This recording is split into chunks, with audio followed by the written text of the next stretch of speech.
Hi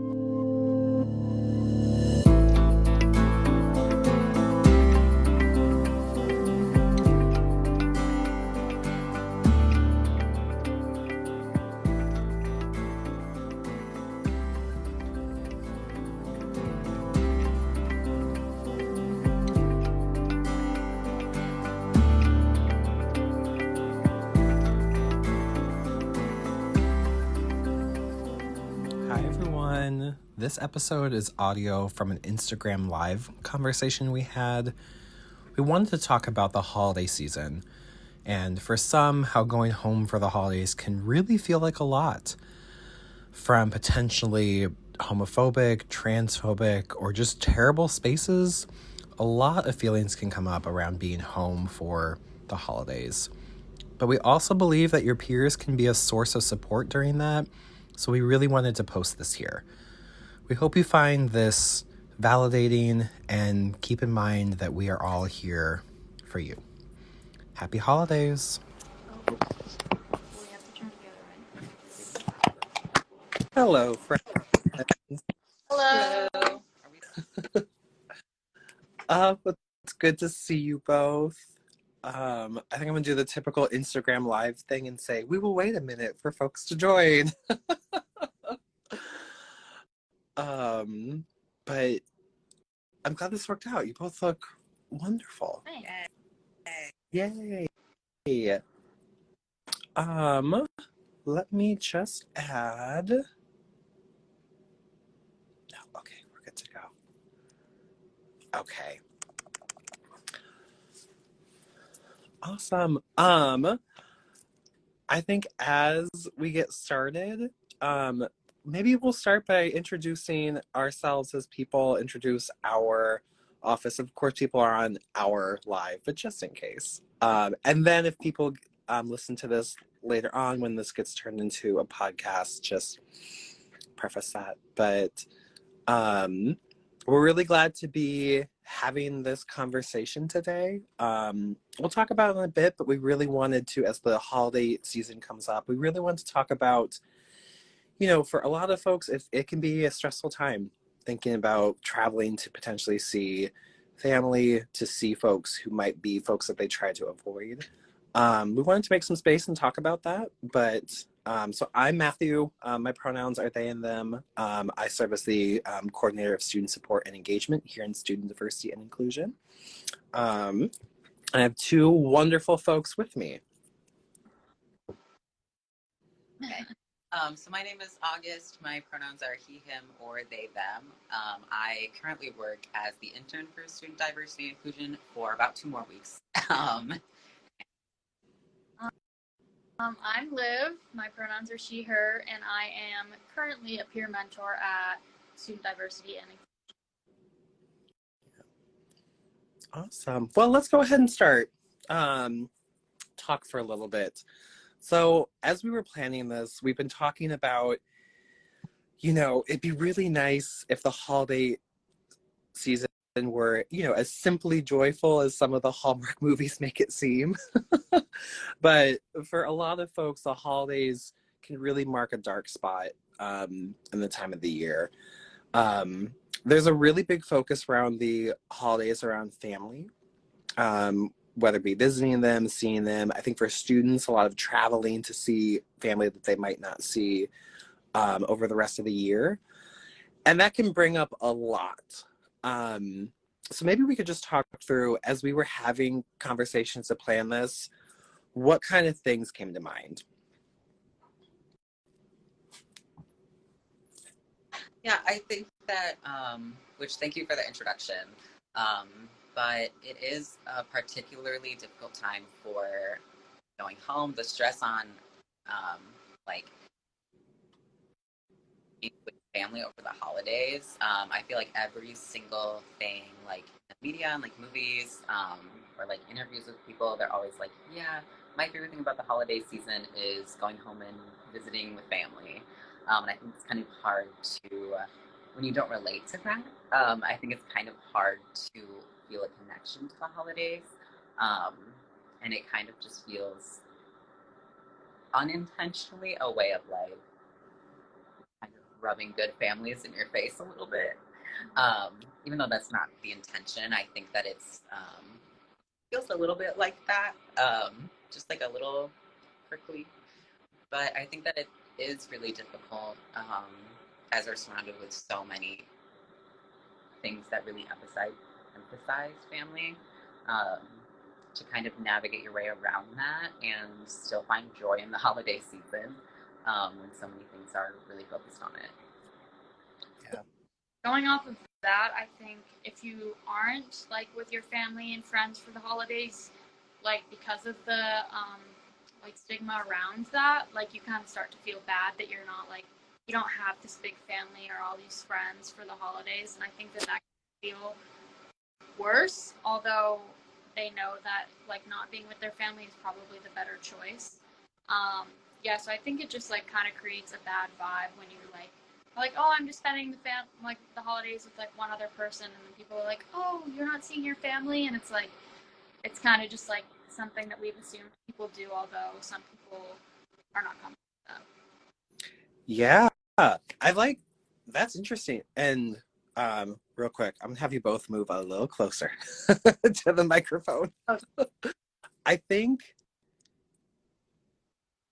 that resonated because I'm thinking as we were talking about this, particularly, you know, queer and trans folks who I'm thinking about who spend a lot of time thinking about identity, how they want to present, what feels the most affirming to them. And then you cultivate this, right? Like you have this big, or you have this presentation that feels very authentically you, and then you're pitched with this, then you come up with, do I honor that and show up as who I want to be, who I am, or do I have to, follow I need to see family, I need to do this. And I feel like it's not an either or. Like we're kind of making these decisions. We're making this in the moment constantly.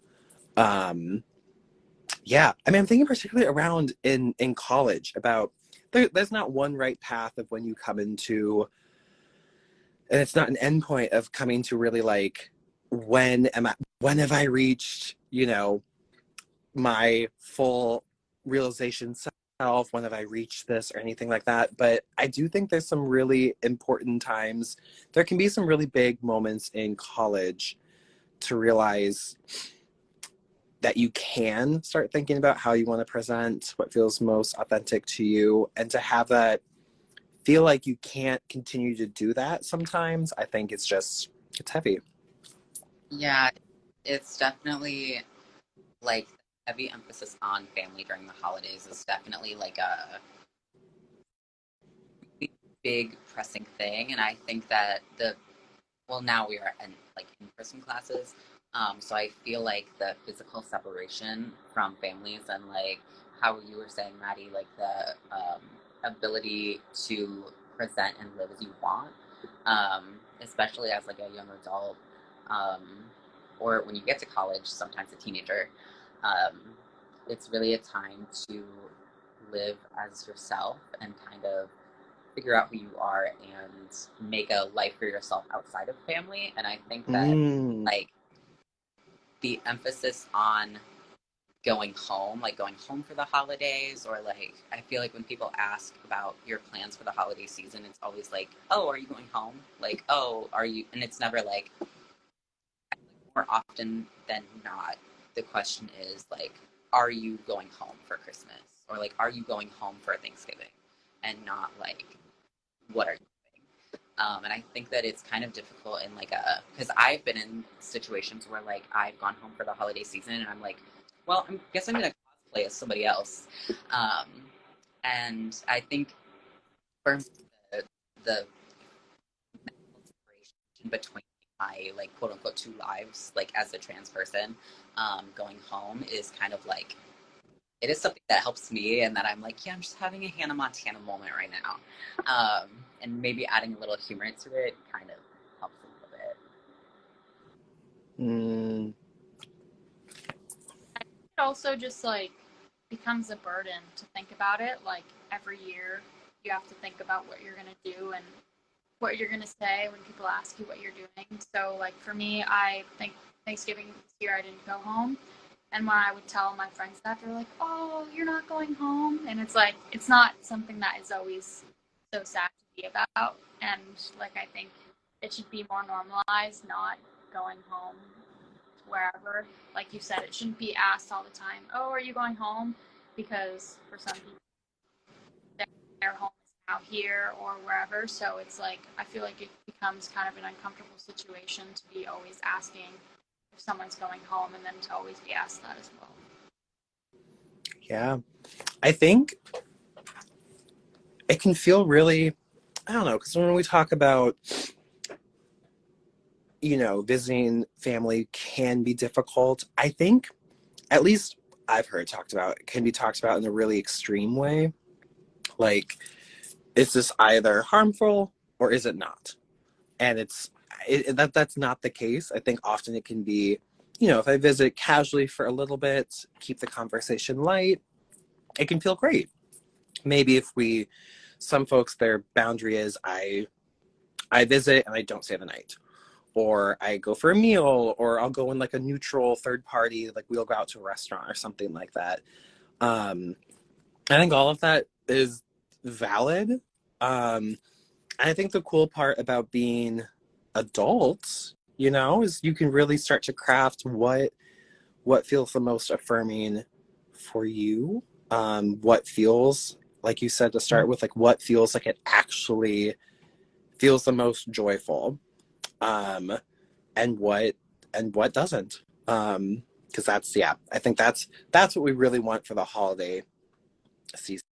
It's also been interesting, I think, just as we get older. I'm thinking back to, when I was in college, I would say I would go home for the holidays. For me, my home is Chicago. Like I've lived here for years. I've built a life here, and I'll go and visit family, but my home is here. I think for a lot of, marginalized folks, I think a lot of, like, particularly queer folks, like, my home is where I'm affirmed. My home is where my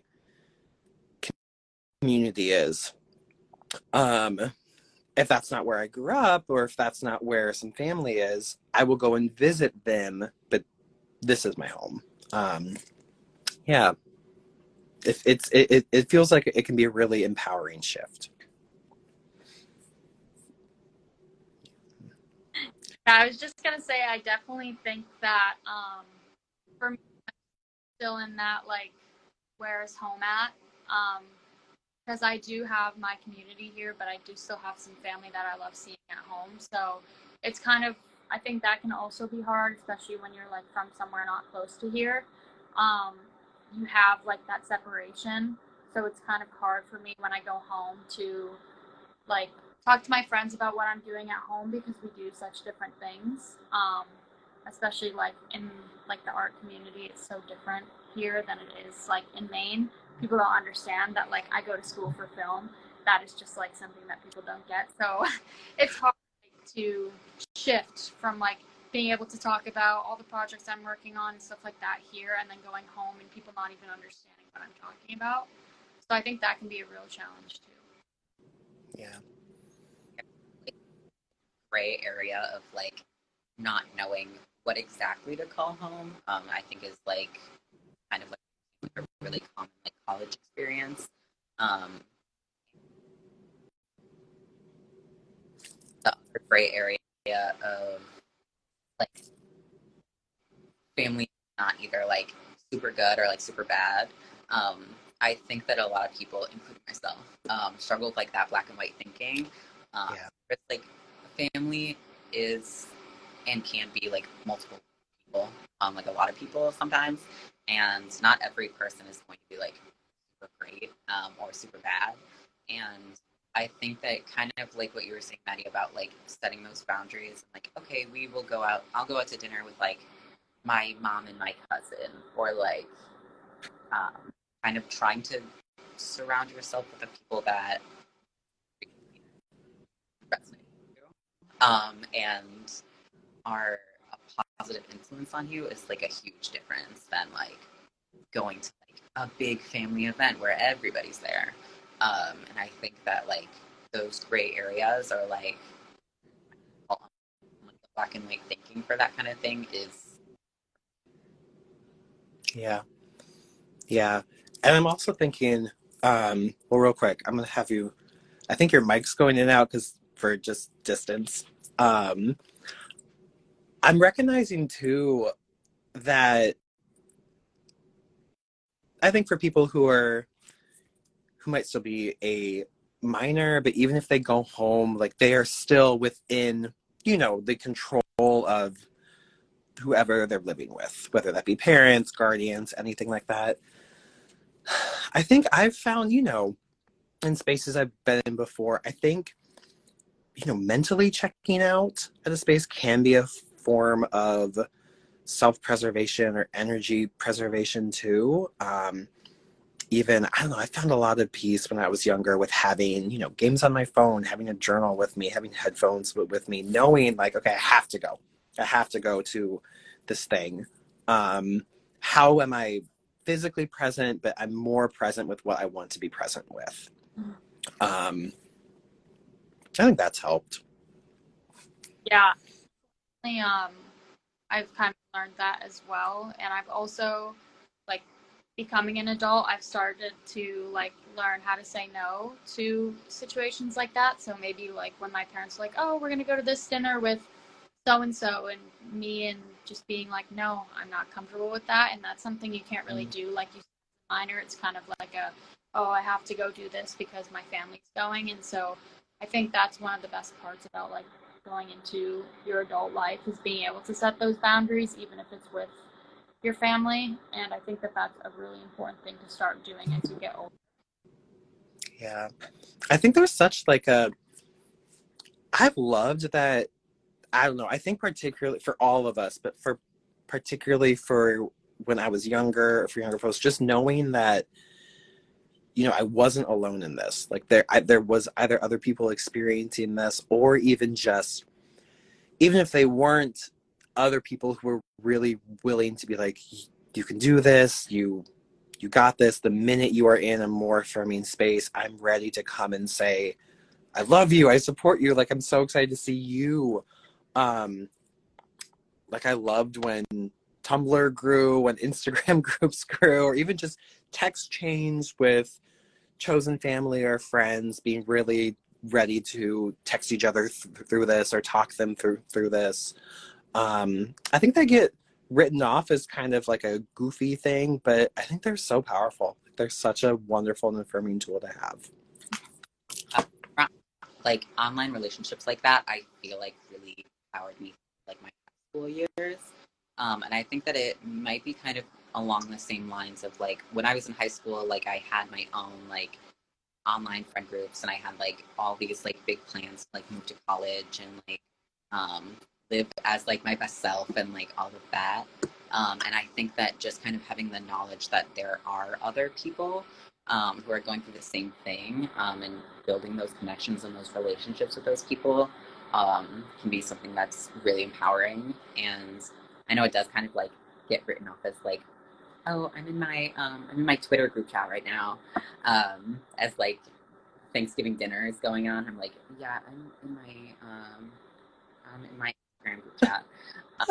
It's kind of like written off as silly, but I think that like even just if you're not even talking like on the subject of like being gay or being trans or like any of that, I think that just having that community is really important. And just like even the ability to be like, oh, I'm staying overnight at my parents' house, but let me go outside and let me record like a voice memo rant and send it. I think can also be very bad energy that might power you through. Yeah. I love voice memos. Yeah. Me too. And that makes me think, again, we've talked about that this is not, black or white. Like this is often very much in the gray area, but, I think we often hear the phrase when you know better, you do better. And I often struggle with that because I think, particularly for going back to see family around the holidays that can be, you know, harmful or abusive to your identity and to yourselves. I think if folks are in that place to want to share articles, podcasts, YouTube videos, anything like that to help folks learn more and understand more, I think that can be wonderful. And if you're in a space where that can also feel really scary, that can feel really draining, that can feel very just like your self preservation is key, and I feel like that can challenge that. So I think I say that to say, like, if you need to run outside to rant a bit, or if you need to take a phone call, or just like, gosh, if they only knew, but you know what, they're not going to know from me right now because I'm just emotionally drained. All of that is extremely valid. And it might not be this year that you can share articles or support groups. It might be in a couple years. It might be never. Like, it really needs to be on those folks to find ways to support you. I don't think any of that is the right or wrong way. Whichever way is most validating to you, and really that just feels the most self-preservation to your energy. I feel like that's the way that feels like the best way. Mm-hmm. Yeah, just like release of energy in those situations is good. Like for me, I'm lucky enough to have a sibling, and we are able to maybe through Thanksgiving dinner, we go upstairs and we're like, oh my gosh, like just ranting to each other and knowing that we're both like there. It's one of those things where it's like, oh, if my brother's not going, I'm not going, because I know that like I won't have somebody else there with me. And I think just like finding a safe space in that is really important too, whether it's like a sibling or a friend. Um, Even like you said, if it's just texting somebody while you're there, just like finding some sort of release is really good for not draining yourself so quickly. Yeah. It's nice to get that validating person. I'm at the point in life where like my family and I are very close. And of course, you know, my career is diversity. So they're not gonna pull out and be like, oh yeah, this theory is also this queer theory, this, but even just to validate, you know, hearing experiences that are not affirming or harmful and abusive and just being like, oh, that's crap. Even if they don't share the same language, validating emotions or frustrations or anger, I feel like feels very affirming to me. Mm-hmm. I agree. So I think like the mental resistance is something that's like really hard to build up. But for me and my experiences, how I mentioned before, I think that humor kind of helps me through it.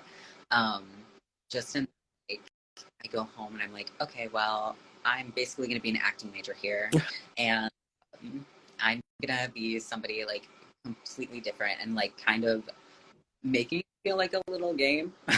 Like having that separation and like just kind of, it can be really draining to just kind of like be what everybody wants and tell people what they want to hear in the family, especially if it's like, it is really hard to want connections with your family, but also like struggle through one of the main aspects of your identity. And so that kind of has like a separation from them. Like, oh, like I love my Mima and like I like grew up with her. She took me to the park and she did whatever. And to have those like memories, but then to want to continue that relationship, but one of the core fundamental parts of like who you are as a person, like she doesn't get or like she doesn't like, I think is like a progression that I kind of struggle with a lot, and that I'm like, well, I love my people, but like he doesn't get it. And I think that there's no real answer or solution to that that I can think of.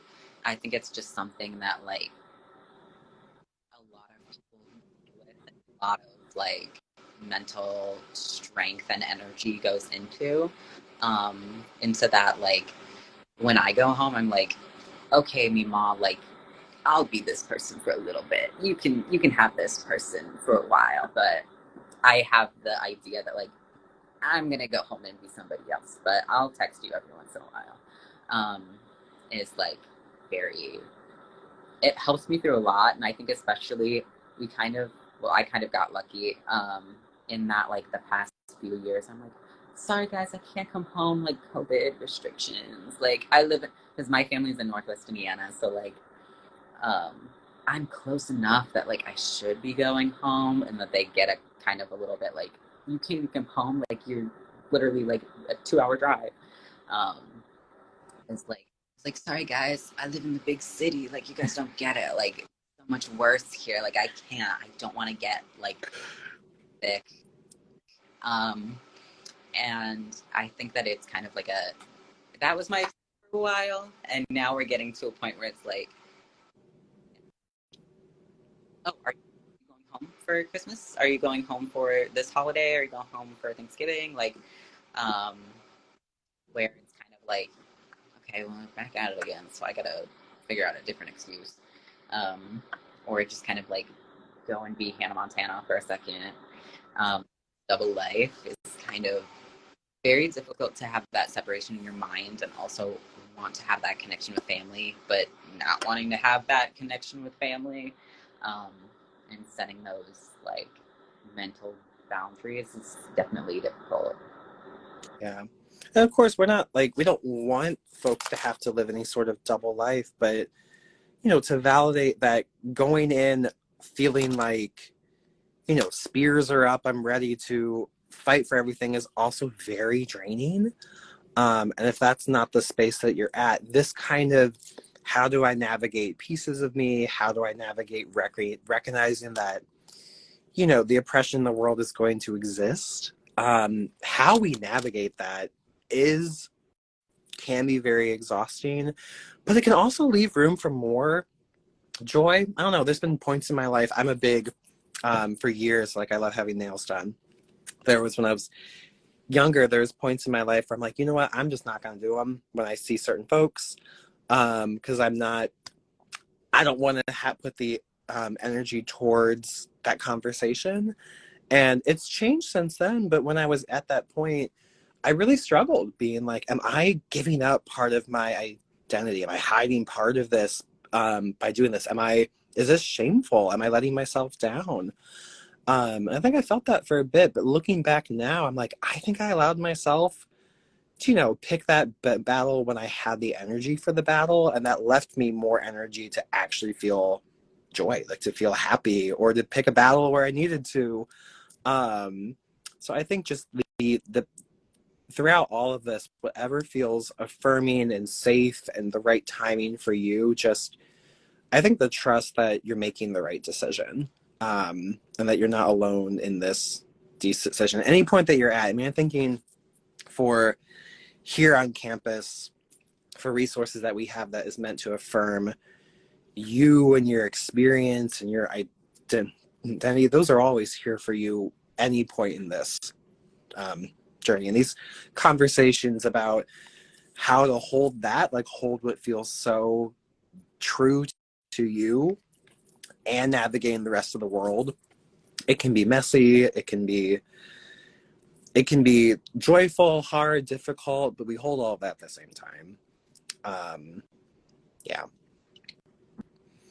Yeah. Any other just, I guess advice might be the wrong word, but tips or anything that comes to mind, I think, about if folks are hearing this and being like, yep, mm-hmm. Because and any other kind of things that we wanted to share that this is might what we would offer and invite you to think about.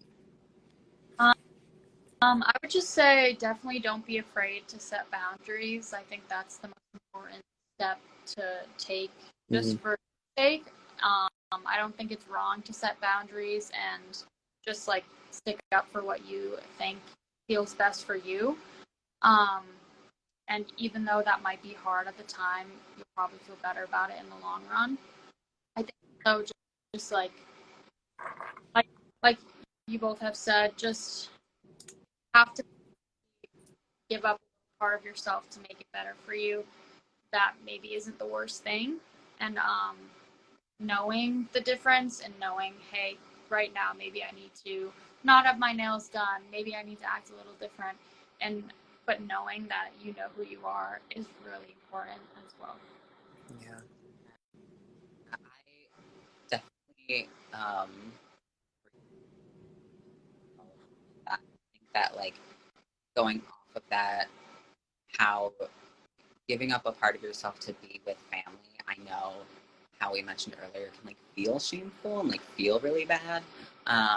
Just in the way that like, oh, like am I not being strong enough? Am I not like bold enough to do this? Like I should be doing this.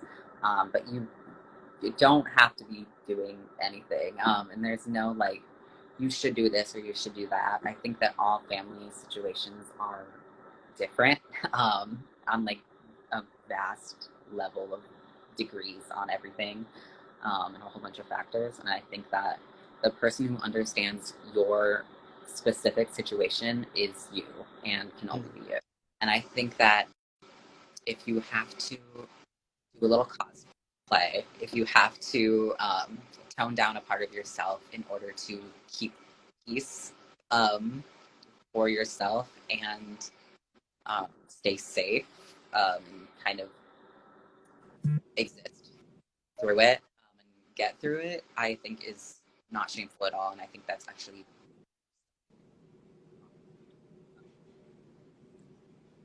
with like a sense of humor, trying to get through it through little jokes and laughs. I'm always like, yeah, just put my phone on do not disturb, and I just don't go home. Which I know is also very like stressful to know that it's like stuff's going on my phone. I'm like, I'm just gonna put this on do not disturb over here. I'm gonna go watch a movie with my cat. Which running away isn't the like I don't think of it as running away. It's a deliberate choice not to visit certain members of my family. And I think that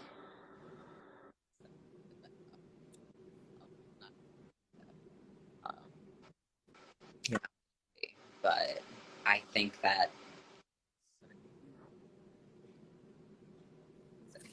with acting are different for every situation, and the expert on that knowledge is yourself. Yeah. I think for, visiting home for the family, or visiting home for the families, visiting family for the holidays, I think the theme that we've been saying is through all of our work, right? Whether it's very personal, making a more inclusive world for yourselves, for our peers, for our communities.